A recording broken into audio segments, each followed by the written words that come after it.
CTV News with Ricardo Veneza. We basically have two countries that have been fighting so long and so hard that they don't know what the they're doing. An open display of fury and frustration from Donald Trump following the violation of a fragile ceasefire between Iran and Israel. Good evening. Efforts continue to help Canadians caught in the middle of that conflict to flee the war-torn region. Government chartered flights are set to see more than 100 Canadians leave Jordan tonight. As of today, we have helped over 500 Canadians in the region. We've deployed additional consular services throughout the region.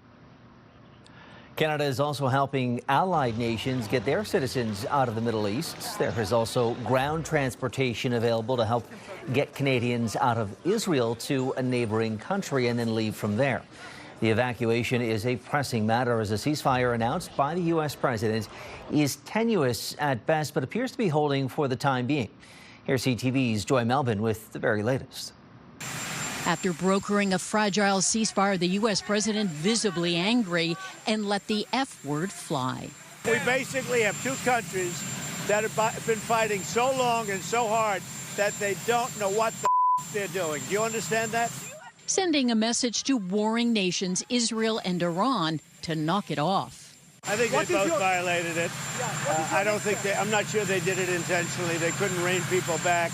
I don't like the fact that Israel went out this morning at all, and I'm going to see if I can stop it. After agreeing to Donald Trump's ceasefire overnight, the Israeli army struck hard at Iranian government targets, including a radar site north of Tehran.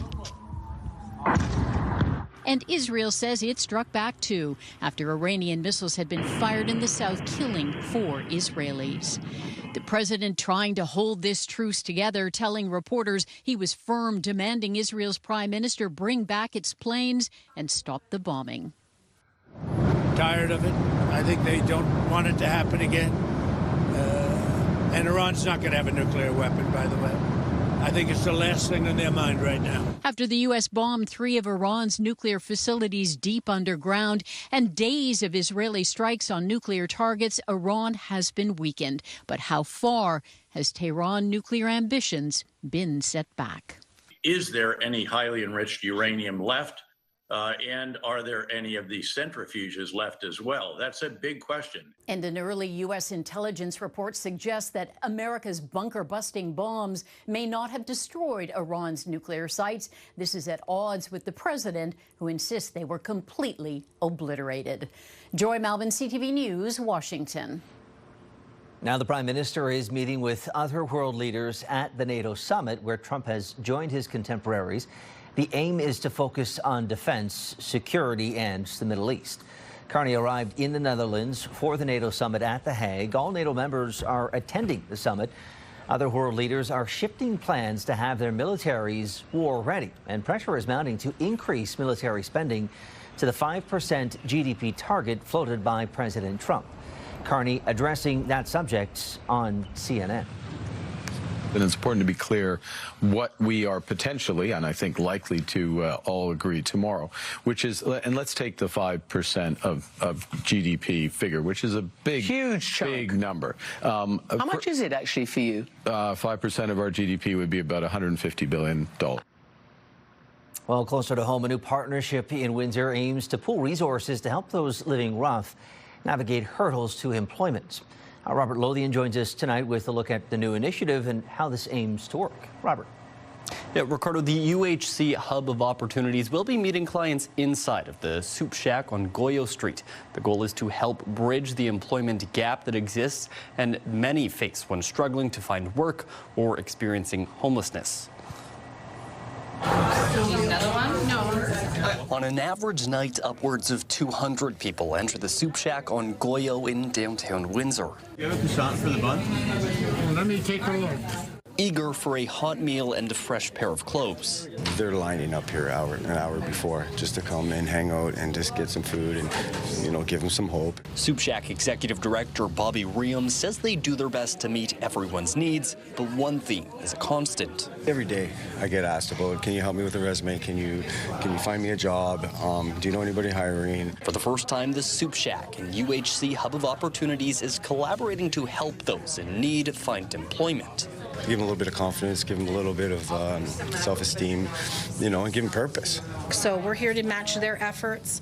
We're here to encourage them to come in and see us. We're going to tell them about all the services that are available. UHC staff are aiding in resume building and preparing for the workforce. Pine says barriers to employment often include mental health, addiction, and lack of experience.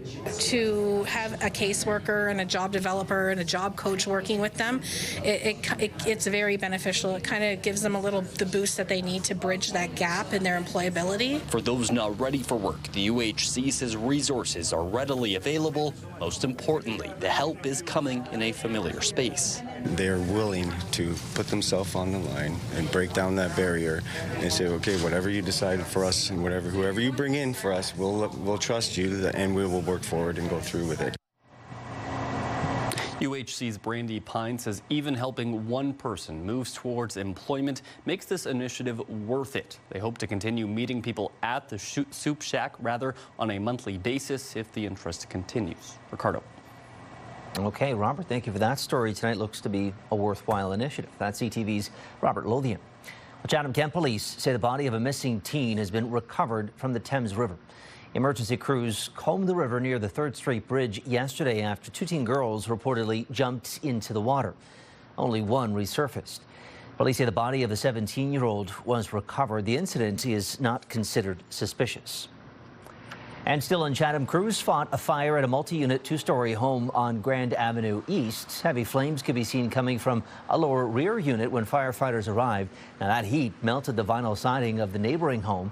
Damage is pegged at $200,000. The Ontario Fire Marshal has been called in to investigate the cause.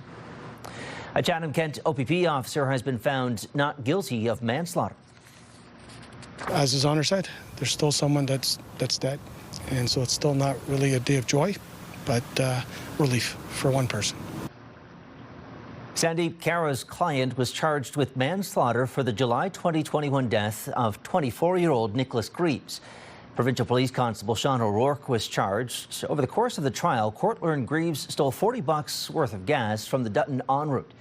When O'Rourke tried to pull over his vehicle, the judge found Greaves intentionally struck the police cruiser to get away.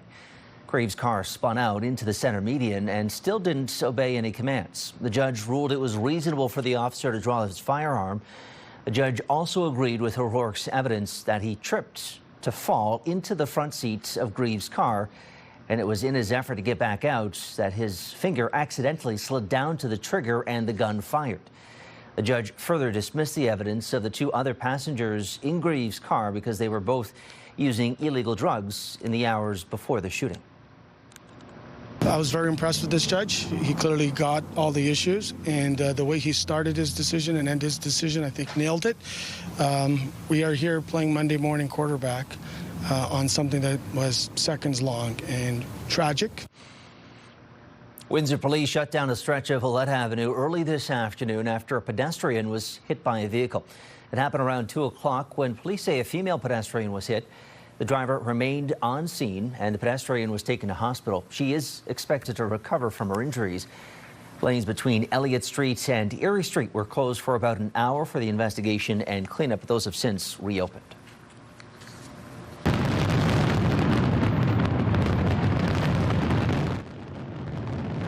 And last night's Fort fireworks went off without a hitch, as we showed you here last night, and they dazzled, of course, the thousands gathered on both sides of the Detroit River. But Windsor police report a case of erratic driving nearly turned the celebration into chaos. Police say a black Dodge Caravan careened through traffic control points onto sidewalks and was within feet of bystanders. Officers eventually surrounded the SUV outside of police headquarters in the downtown. A 33-year-old man is charged with dangerous driving. The municipality of Leamington is turning to a new security camera apparatus to crack down on apparent mischief concerns along its marina and waterfront. CTV's Chris Campbell brings us that story tonight. In a report going to Leamington Council, staff are recommending a $115,000 investment in new AI-powered surveillance cameras. If approved, the contract would be awarded to Empire Communications of Oldcastle, with the system installed at several key locations, including the Marina, Amphitheatre, Mercia Park, the Pride Crosswalk, and the OPP station. Well, unfortunately, it's something I think is needed. I think that's the best thing to do because the crime is so heavy now, and you're not safe, you know. The cameras won't just record, they'll also use artificial intelligence to help police and staff quickly search video footage for specific people, vehicles, or behaviors. You know, I'm 68 years old, and go walking at night, I don't feel safe. I don't. This is just one part of a broader safety strategy for the waterfront area. But it's money well spent, and it's good to see they're taking those measures to make everything better for everybody around here. In a media release, the municipality says it's implementing new signage, increased police patrols, and parking restrictions from 7 a.m. to 9 p.m., along with enforcement under the Trespass to Property Act. We've had issues down at the waterfront with speeding, with people, you know, squealing their tires and things that were disruptive and sometimes not safe to the residents that live down there. Mayor Hilda McDonald says it's about quality of life for residents near the waterfront. It needs to be safe, and we're doing our due diligence by trying to take care of the folks that want to enjoy life down at the waterfront. And if that means cameras and other security measures, it has to be done. Loitering, destruction, some damaging of property, and this just adds another level of, you know, keeping our communities clean and safe for everyone. Council already allocated partial funding in its 2025 capital budget, but the scope of the project has since expanded to include more sites. The remaining cost is expected to come from the IT Reserve Fund. We want to keep our communities safe and enjoyable. And I think if people know they're there, they will think twice. Chris Campbell, CTV News. Well, as the region continues to be suffocated by a blanket of heat, calls are climbing for ventilation technicians in Windsor, Essex. And as our Bob Belachico tells us, it's a phenomenon as reliable as death and taxes. So you have no cooling? A familiar line Monday as the current heat wave gripped the region, people reaching out to heating and cooling companies across the city. Fairhill Mechanical operators fielded 70-plus calls. A regular day sees 20-plus. Some people are even telling us that the unit was smoking, something's happening, we need some help right away. I've been doing this for a long time and nothing changes. Heat comes on, phones are ringing. I can get you service for tomorrow morning. Home comfort technologist Dennis Pelche checked in on the owner of this house on the East End, who heard her unit making noise Monday before calling to have the 31-year-old machine replaced. Our service guy came out last night, took a look at it, found that it was leaking. Pelche says many of their calls are for low freon, which may have been caused from units working too hard. It could have got overpressured with this heat. The pressures go up, and the pressures inside, it can spring a leak anywhere. Rust, age, a combination. You get a little bit of mold and dirt, a lot of oxidization going on here. This is normally from hairsprays and what have you, detergents. The machine was swapped out this morning. To avoid overtaxing your machine, close your blinds to keep the sun out, minimize oven use, and keep humidity in check by not taking too many showers. Pelche says the aim on a day like today should be 74 to 78 degrees in the house. That's what this is, a dehumidifier. So once you get that humidity out of there, 78 feels comfortable. It's getting that humidity down. That's what it's all about. If you are sticky, then the unit may be low on freon or the filter may need changing. Wash your condenser out, do those little maintenance stuff, and in the long run it'll help you out. Just don't have your unit looking like these, or you could be making a phone call to a heating and cooling agent sooner than expected. Never power wash your air conditioner, just a hose, or I recommend just a light broom. You can just take the broom and sweep it, then wash it, you're better off. Bob Belachico, CTV News. Okay, well, CTV meteorologist Gary Archibald is going to join us on the other side of the break to give us the latest on what's going on with this heat wave. We want to make a statement that Canada can do the whole thing for you. Still ahead, a look at Project Aero 2.0. It's aimed to drive innovation in the auto sector and spark a made-in-Canada car company. CTV meteorologist Gary Archibald joining us now for a check of the forecast. And Gary, we're not just navigating this heat, but some stormy weather as well. Stormy weather, you bet, with that high heat and humidity, quite an unstable air mass in place, scattered showers, pockets of cells, thunderstorms, those cells moving through this afternoon and evening. A whopping 35 degrees Celsius, our high, almost 12 degrees above seasonal in parts of extreme southwestern Ontario. And of course, with that 35 degrees Celsius, you factor in the humidity in that 60 to 80% range, and it felt like 46, sweltering. Wow, very warm. Scattered showers brought some much needed rain. It really didn't last very long. Anywhere from about 1 p.m. to 2:30, 3 o'clock, we were seeing that. We will see daytime heating create a situation for the eruption in the atmosphere for more thunderstorms towards the afternoon, but we still could see it in the morning. I think from west to east, we'll see a progression of rain from eastern Michigan into southern Ontario proper.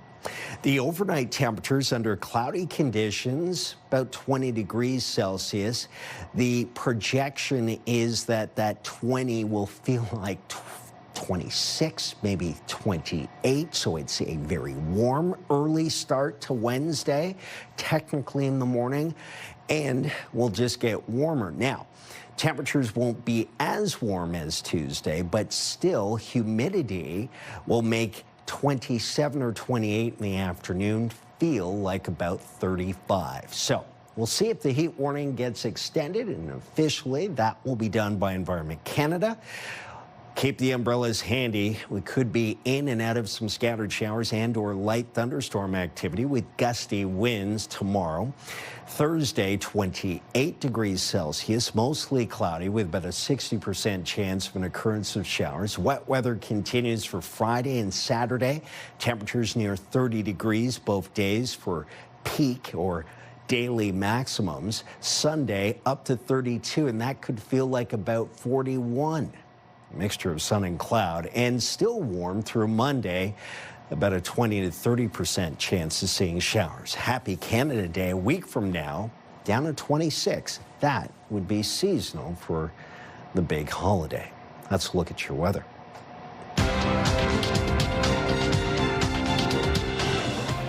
Well, looking forward to that. Gary, thank you. Strength in technology helped, technology stocks, that is, helping to lift the TSX today, 109 points. Good day for the Dow and the NASDAQ as well, up 507 and 282 points, respectively.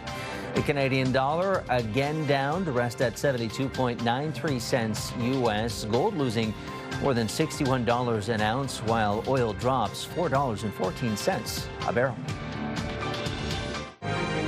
Discussion here at Windsor City Hall. Windsor's top stories. A major project is about to get underway. Breaking news alerts. Severe weather is a possibility. And watch live. Good evening, and thank you for joining us. Download the CTV News app. Start your day with the latest local news. By signing up for our newsletter, you'll get direct local content straight from CTV Windsor to your inbox, including top stories, the forecast, and videos. You can sign up at ctvnewswindsor.ca. The Ford government has revealed its latest renderings of multi-million-dollar plans to redevelop Ontario Place, of course, along Toronto's shoreline. The project has faced much backlash and controversy as the PCs look to turn a public jewel over to a private company. CTV's Queen's Park Bureau Chief Siobhan Morris reports. It's very much a work in progress, a tangle of fences and construction workers on the edge of Lake Ontario. But unveiling new renderings of a revamped Ontario Place, the Premier is dreaming big. Enjoy stunning beaches and wetlands, canoeing, boating, kayaking along our beautiful waters, and taking in concerts, markets, and festivals. This is going to be spectacular. The complex includes 50 acres of public space, including trails, marinas, and beaches. There's a year-round concert venue, the controversial private spa and water park, and new plans for a 3,500-spot, 5-story parking garage on the edge of Lake Ontario. Doug Ford insists it will be blended into the environment. Well, it's going to be beautiful. We're going to have a berm at the front. You'll barely even see a parking lot. With plans to add a fountain, some Instagrammable signs.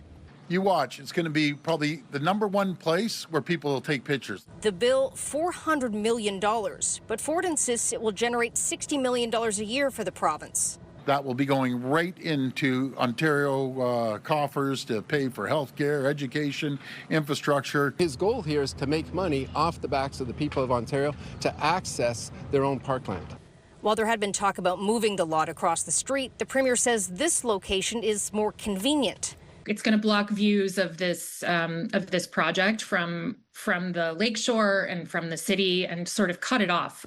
Guaranteed parking, a contractual agreement with Therme Canada, the company building the spa at Ontario Place.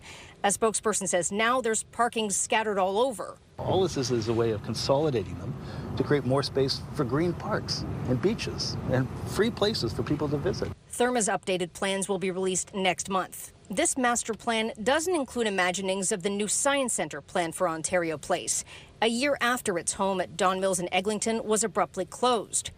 We're in the market to find the appropriate builder for the Science Centre currently right now today. We anticipate to have results in the fall. The government has insisted the Science Centre will have more exhibit space, even though the footprint will be half the size. Siobhan Morris, CTV News. The province has taken what it sees as another step toward ending the long wait to access primary care. In April, the Ministry of Health put out a call for pitches to create or expand primary health teams. The aim is to connect 300,000 more people to primary care by the end of the year. Now, the government has announced 130 teams will get a portion of $235 million to help more patients in communities with the greatest need.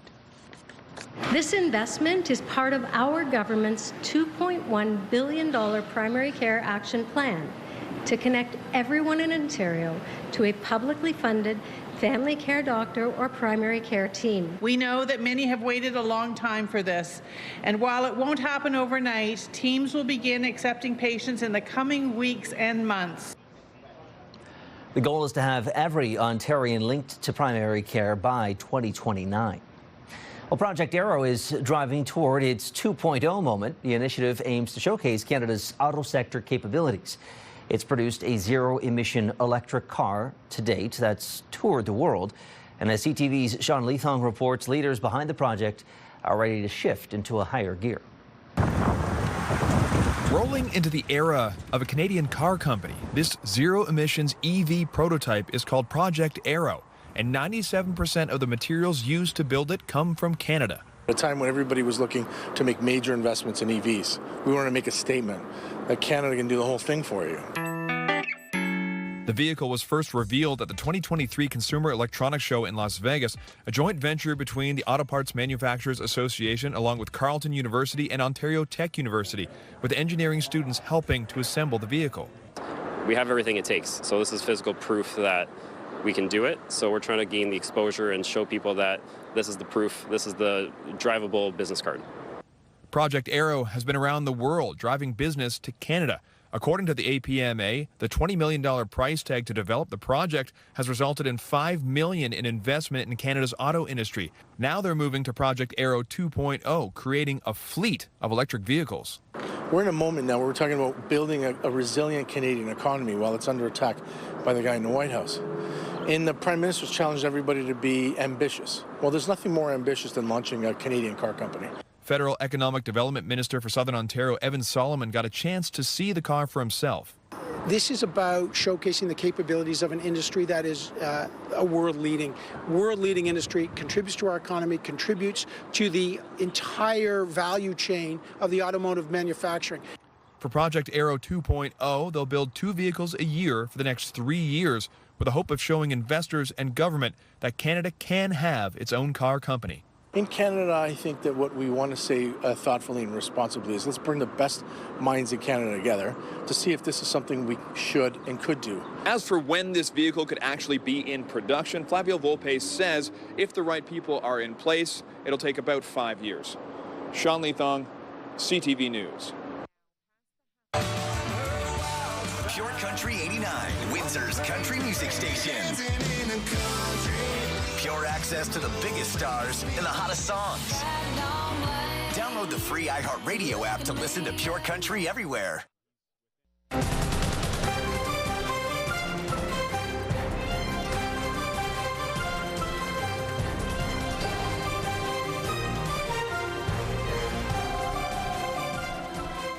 Windsor's McHugh Park is set to get a $1 million upgrade. The province is kicking in the cash to install a FIFA-quality artificial turf over at McHugh Park and will create Windsor's first city-owned turf soccer field. The upgrade is expected to extend the playing season, support future tournament hosting, and give local athletes more opportunities to train and compete. Okay, Gary is back with a wrap of a 7-day forecast. Gary, we're still watching and tracking this heat wave and some of the thunderstorm activity that can come along with it. Yes, you're right. Heat and humidity combining to make it feel tough out there. Without the AC in the car running, boy, tough drive, no doubt, across the region.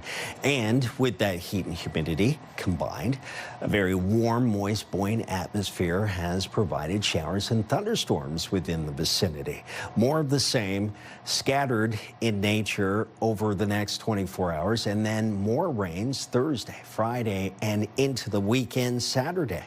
Temperatures between now and next Tuesday, Canada Day, in fact, will average near 30 degrees Celsius on the nose. Humidity is still high. It won't feel like 35 at peak tomorrow afternoon. Stay cool, stay hydrated, and try to enjoy your weather.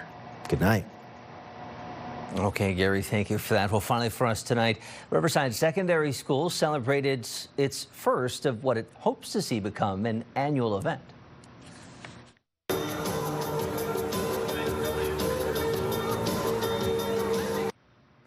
Well, students enrolled in the Special Education Skills to Enhance Personal Success program took part in a first prom at the school.